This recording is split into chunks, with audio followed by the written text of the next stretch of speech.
That's the name on the street for the Oswald Maximum Security Penitentiary. Oz is retro. Oz is retribution. You want to punish a man? Separate him from his family. Separate him from himself. Cage him up with his own kind. Oh.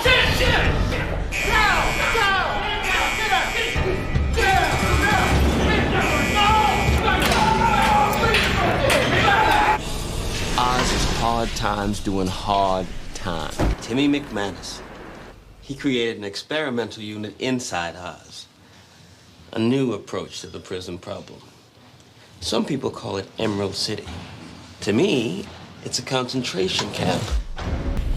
In Oz, the guards lock the cages and walk away. And the predators rise, take control, make the rules. But in M City, the guards are with us 24 hours a day. There's no privacy. Everybody sees what everybody's doing. Eyes are everywhere. McManus's eyes. You see, in M City, retribution gives way to redemption. Timmy Boy believes he can save every one of us. From each other, from ourselves, from the system that dumped us in here. The only thing he don't get is, you gotta wanna be safe. They call us the penal system. But it's really the penis system. It's about how big, it's about how long, it's about how hard. Life in Oz is all about the size of your dick, and anybody who tells you different ain't got one. There is always in Oz an undercurrent of fear, of violence, of hate, waiting to explode. Oz is where I live. Oz is where I will die, where most of us will die. What we were don't matter. What we are don't matter. What we become don't matter. Does it? Ball, cracker, mick, spit, kike, gook, nigga. Words. Words are weapons. I'd rather have a MAC-10 any time, though. Some inmates say that violence is the worst thing we gotta face. For me, the worst thing is the great yawn. How do you feel day after dull-ass day? I mean, we have these routines that's supposed to give our lives order and meaning. But I'm here to testify, I'm less afraid of getting shanked in my back than the routine. Because the routine, man, the routine will kill you. People kill to stay alive. That's as true in prison as out. But I'm wondering why in here we fight so hard to stay alive. A man gets sentenced to 100 years. He really thinks if he exercises, gets all buff, stays diesel, he's gonna walk out? A judge says life imprisonment without the possibility of parole. Without the possibility. Lifers. At some point they realize they ain't going nowhere. I seen it happen. A calm comes in their eyes. It's like they figured out something that the rest of us are never gonna see. They're suddenly free in a whole other kind of way. They're ready to die. And maybe they do what they can to help that shit along. Fuck is a 4-letter word. Rape is a 4-letter word. Wife is a 4-letter word. So is love. Fuck is a curse. So is love. And I don't just mean boys and girls. I'm talking friends. I'm talking family. Bitch, herm, maytag, shim. Here in Oz, we call them prags. I don't know where it comes from. But you make a man your prag, he's your prag for life. It's like the old days when people didn't get divorced. The only way out of marriage is death. Till death do us part.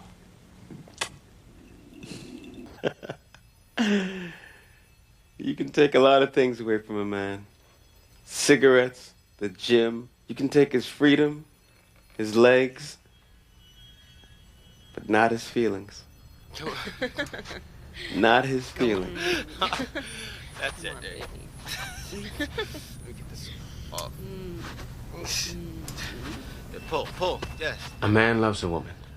Don't matter what kind of man he is. If he loves her, he wants her. He wants her body. He wants her to want his. So you say to him, You can never make love again.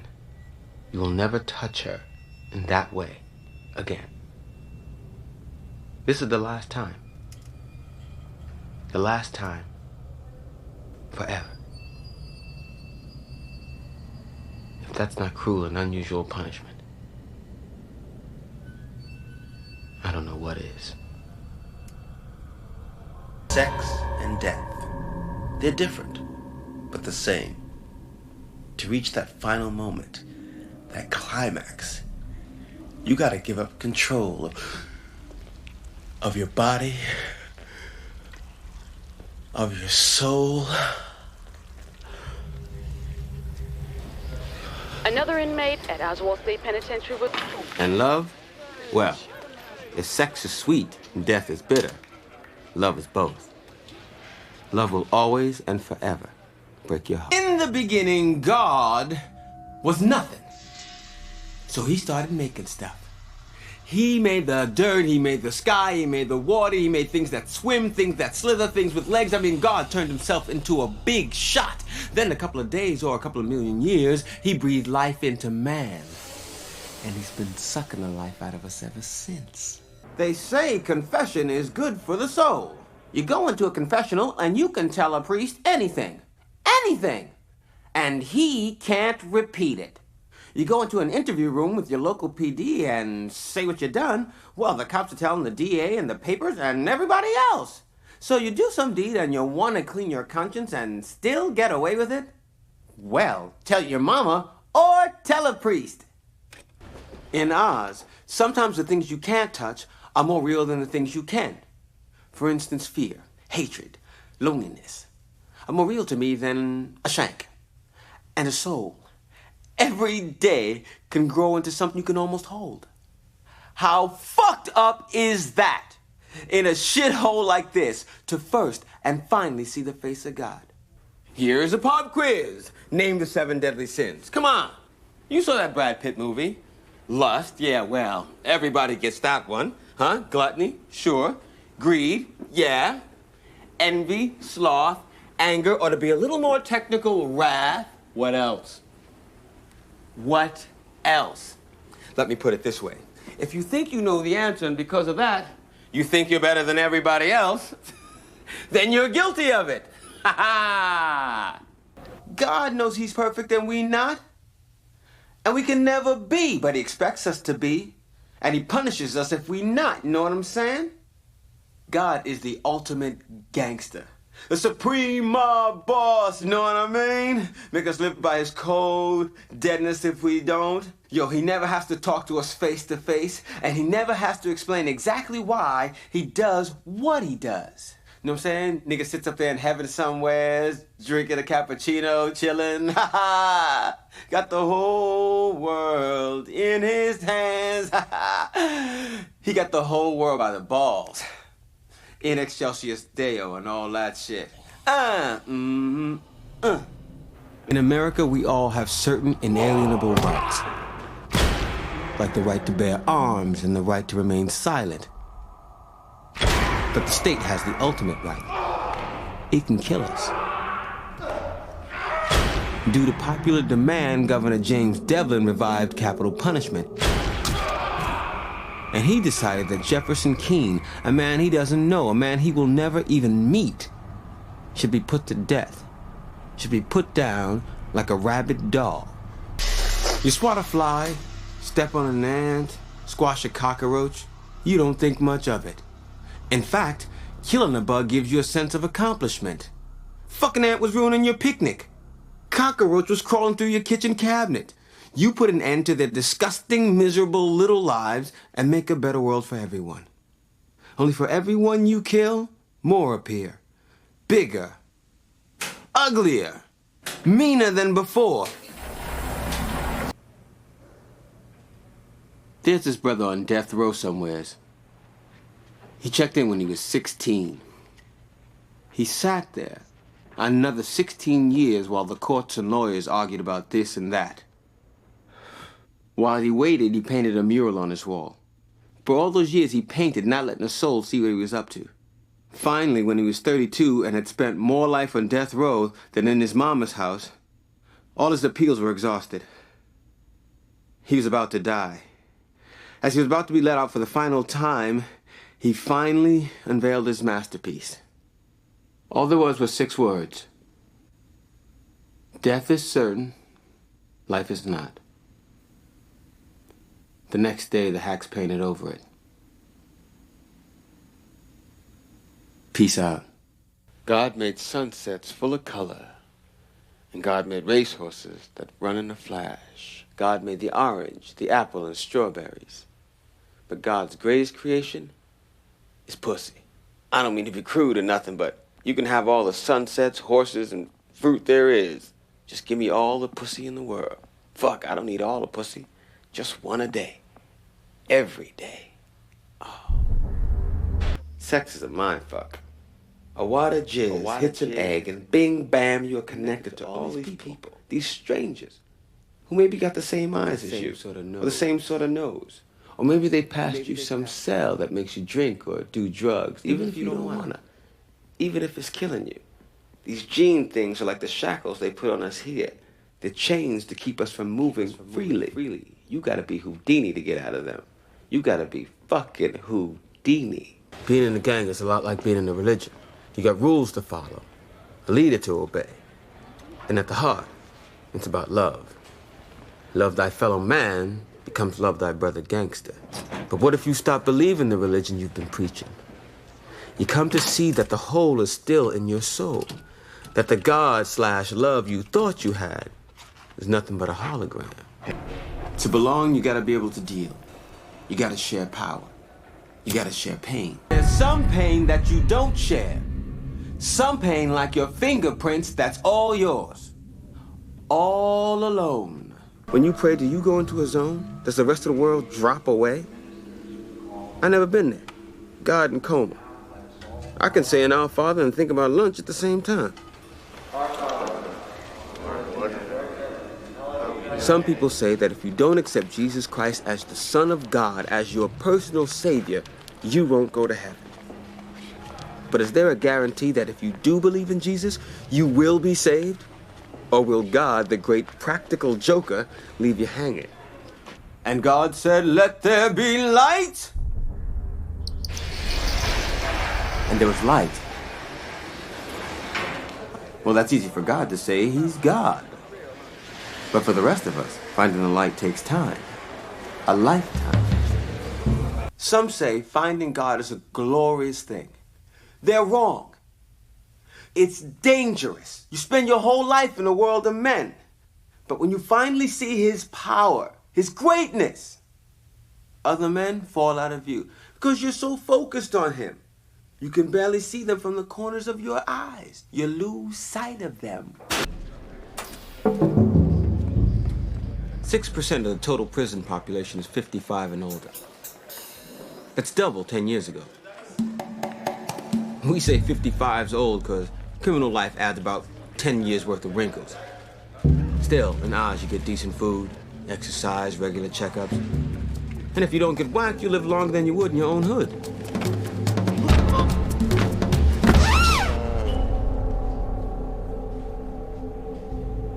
Yeah, the prison system. It can keep you alive, but it can't take care of you. Tits! That's what we call drugs. 60% of the violence in prison is due to tits. Either people not paying their debts or people trying to control the traffic. The traffic. Here in Oz, the last few days, the traffic has been bumper to bumper. We try to figure out what God wants from us, why he put us here. We try to make deals with him. But God is one tough motherfucker. And we know to get what we need, we gotta give up what matters most. Anything less, he's not interested.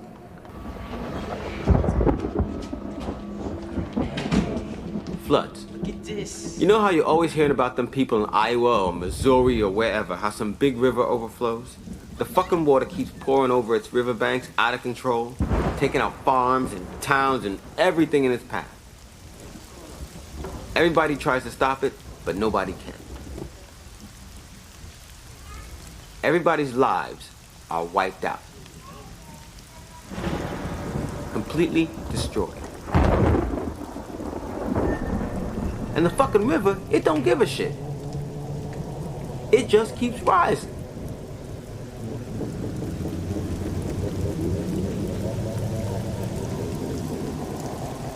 Year after year after fucked up year. My question is, are them heads in the Midwest whacked out or what? This one joker I seen on TV, his home had been washed away 4 times. 4 fucking times. Why don't he just leave? Why don't he jump in that pickup and drive to higher ground? Or is he like us at Oz? There ain't no higher ground. Secrets. We all got secrets. Mostly our secrets are tied to our addictions, our obsessions. You like that bourbon too much? You get off eating chicks with dicks. You gotta do it in the hiding.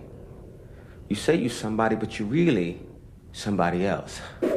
Only things that matter to us most do we keep as secrets. And sometimes, those secrets will kill you. I don't have to tell you, drugs ain't the only things to get addicted to. Some people mainline their work. Some people snort ESPN. Some people needle pop gambling. There are those that shoot up junk foods, fine wines, cohibas, baby. Some people get hooked on love. And like any fiend on the street, you always need another bump. Just one more bump, man. Just one more bump. You take a drug, right? The chemicals, they rush through your body, rush through your brains, and the sensations are, you want the sensations again and again and again, but let me tell you, you can also get addicted to grief, to guilt, to hate, because when you feel dead inside, even bad sensations make you feel like you're alive! I ain't saying drugs are good, but when your past is past and your present sucks, your future holds nothing but broken promises and dead dreams. The drugs, they kill the pain. Listen up, America. You ain't never gonna get rid of drugs until you cure pain. Hey, some say there are 5 stages of death. Denial, anger, bargaining, depression, and finally, acceptance. The moment when you say to yourself, I'm gonna die and ain't shit I can do about it. Oh yeah, in Oz we know all about that. We know all about acceptance. Clemency, that's a fancy word for mercy. You see, the governor can commute a death sentence. He has the power to just pick up the phone and say no. But to me, the only time the governor shows clemency is when he don't make that call. 'Cause life in prison without parole is a shitload worse than death. Death is parole. Death is the real mercy. Keep.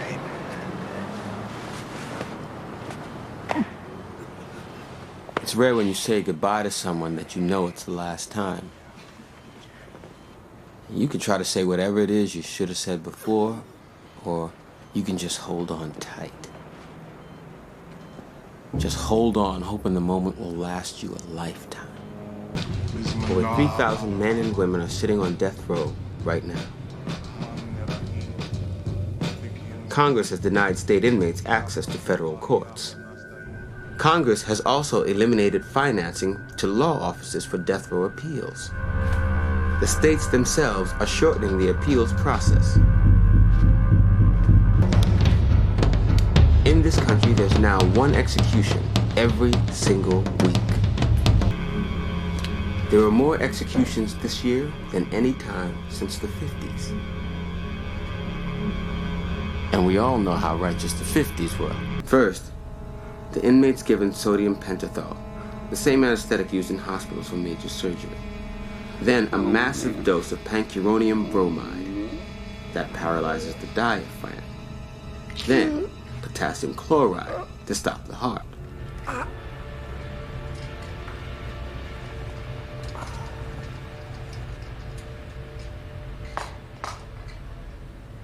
Don't try this at home, kids. The human body. It's amazing. Made up of all these cells and neutrons and veins and shit like that. So many little pieces, so many things that could break down. And add onto that the wear and tear that we give our bodies, what with the drugs and drinking and chicken fried steak. Man, that any of us are still standing, still breathing. It's a miracle. All those little aches and pains, eventually, they add up to something. Body, mind. Body, mind. They gotta work together or they don't work at all. You gotta take care of your body. You gotta take care of your mind. You gotta love your body. Most people don't. Most people hate their bodies. You gotta get your mind to love your body. Even if you're fat around the middle, or even if things don't work like they're supposed to, you gotta love your body. Because it's all you got to hold on to. It's all you got. I'll make a deal with you. I'll love your body if you love mine. Do we care for people when they're sick because we actually care about them? Hey, come on, guys. Hey. Or do we care for them because when our time comes, we want someone to care for us? Or does it matter? At least you got your health. Don't you hate it when people say that? I mean, you lose your job, you lose your wife, you're in prison, and some punk-ass do-gooder says, at least you got your health, like that's supposed to make you feel better. So what if I'm broke? So what if some drug dealer wants to cap my ass? At least I ain't got a tumor. I swear, the next person that says ALYGYH to me, I'm gonna make sure they ain't got their health much longer. Your mind is just like the body. It's under constant assault. From fear and hate and our old pal loneliness. These things are as deadly as any cancer cell. The mind is just like the body. The fact that the mind can survive is a miracle. We love to root for the underdog. You know, at halftime, when one team is getting their asses handed to them and they're headed to the locker room, we say a silent prayer. We pray that when they come back, they'll turn it around, they'll score, they'll beat those cocky sons of bitches, yeah! We love it when someone comes up from behind. Who says she broke my heart? That's bullshit, man. The heart can't break, it's a muscle. Muscles tear, muscles cramp. Yeah, the heart's a muscle. So's the brain. So's the dick. O'Reilly. I was addicted to crack. Then I had my accident. Lying in the hospital bed, I went through detox. That was easy. The doctors had me on morphine, Demerol, Percodan. I didn't know I was in pain. I didn't know I was in the hospital, paralyzed. Then I came here, went into counseling. I take it one day at a time, you know? But every day I think about drugs, about not doing drugs. Every single day, every single hour, every single minute, staying straight has become my obsession, my new addiction. The best laid schemes of mice and men most often go astray. That was written by Mr. Robert Burns way the fuck back in 1785, and it still is news.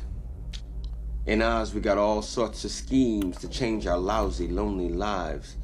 But no matter how much we plot and plan, something outside our control always comes along and fucks things up. You take Tobias Beecher. 6 months ago, if you'd have asked him where he planned to be today, he'd have said at his daughter's 4th birthday party. Instead, he's howling at the moon thanks to some bad angel dust. Old Vern Schillinger. Before he got to Oz, he wanted to get America back on the right track. The white track. Now Beecher smashed a piece of glass in his pure Aryan eye. Jimmy McManus. He's slowly watching as his dreams for the perfect prison fart away. And then there's the Reverend Kareem Saeed. He was working on a way to bring the brothers together, to fight the injustices we endure in the name of justice. He was working it, till a heart attack worked him over. People do terrible things to people. That's why we got so many prisons in the world. People rape other people. They rob and beat and cheat other people. But the worst crime of all is betrayal. And there ain't no jail terms for that. You want to kill a man? Stick a shank in his chest.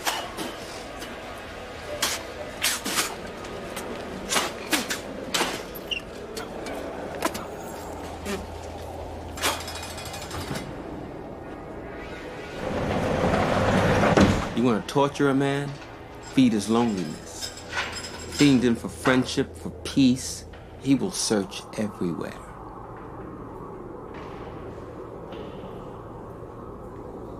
And when he realizes that he won't find it, he will destroy himself. The best laid schemes of mice and men. I don't get the mice part. Were the mice back in Burns' time smart enough to make a plan? We got mice in Oz, but they don't seem too bright.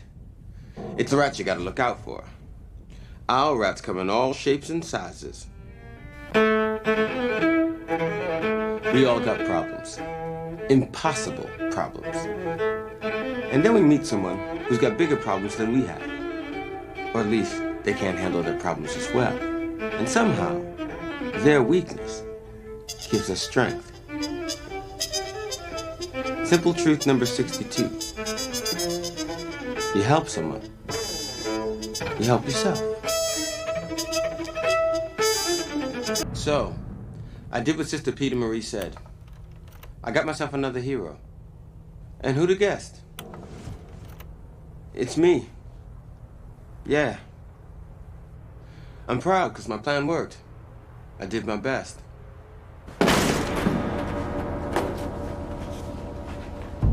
But unfortunately for Dobbins, my best, it ain't good enough.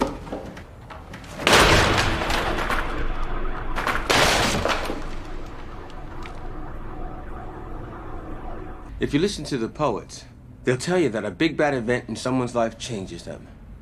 If you lose the woman you love or your legs, you suddenly find a kind of beauty inside yourself. That's what they say, the poets. Truth is, you don't.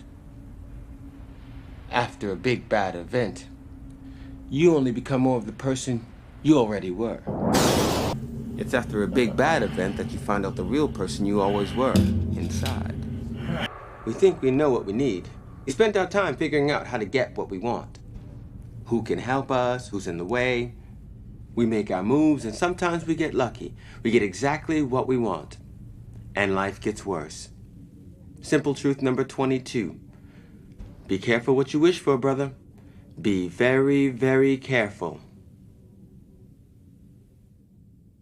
Remember when your high school history teacher said that the course of human events changes because of the deeds of great men? Well, the bitch was lying. Fuck Caesar, fuck Lincoln, fuck Mahatma Gandhi. The world keeps moving because of you and me, the anonymous. Revolutions get going because there ain't enough bread. Wars happen over a game of checkers. When you're playing poker, you can't let anybody at the table know which cards you have. What you're feeling, what you're thinking. Gotta develop a game face. In Oz, we wear our game face all day. And into the night. You wear your game face so much that when you look in the mirror, you're not sure which face you're shaving. Yeah. Who cares who lives or dies in prison? We read the names in the morning paper and they mean nothing to us. They're faceless. The truth is, we don't want to put a face on them. We don't want to know who they really are, because then it might hit too close to home. And home is what it's all about, right? Making a home no matter where you are, no matter who you are.